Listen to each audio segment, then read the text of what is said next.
और रुपया आज 17 पैसे कमजोर होकर 68 रुपए 73 पैसे प्रति डॉलर पर बंद हुआ। रुपया अगस्त 2013 के बाद सबसे निचले स्तर पर बंद हुआ।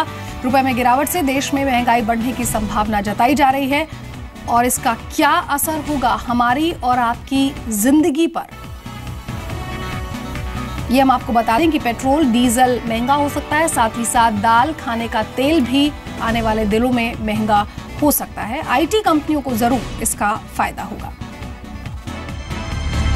डोनाल्ड ट्रंप के अमेरिकी राष्ट्रपति चुने जाने के बाद डॉलर में लगातार आ रही मजबूती ने रुपए समेत सभी उभरते बाजारों की करेंसी की हालत खस्ता कर दी है। रुपए ने आज अब तक के सबसे निचले स्तर 68 रुपए 85 पैसे को भी पार कर लिया।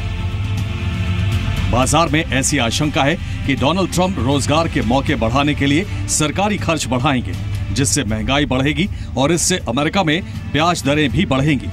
इस उम्मीद में निवेशक डॉलर में भारी खरीदारी कर रहे हैं, जिसकी वजह से इस महीने रुपया अब तक करीब 3% टूट चुका है।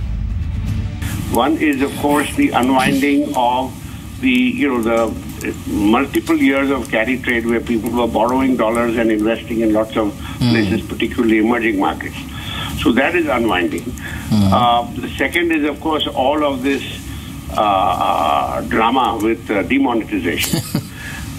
No, that also has an effect, right? Because basically if there is so many rupees in the market, that means the rupee is cheap, right? So all other assets go up.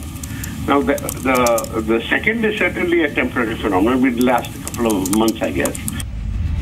रुपए में कमजोरी का सीधा असर देश में महंगाई पर पड़ेगा, क्योंकि इससे इंपोर्ट महंगा हो जाएगा।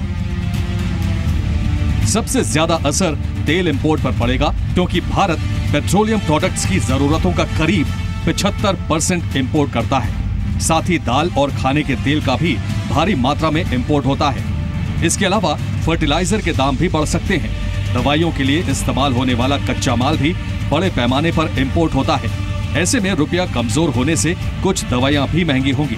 मोबाइल फोन और टीवी जैसे इलेक्ट्रॉनिक प्रोडक्ट्स भी महंगे होंगे, क्योंकि ज्यादातर इलेक्ट्रॉनिक सामान इंपोर्ट होते हैं। रुपए में गिरावट से कुछ सेक्टर्स को फायदा भी होगा।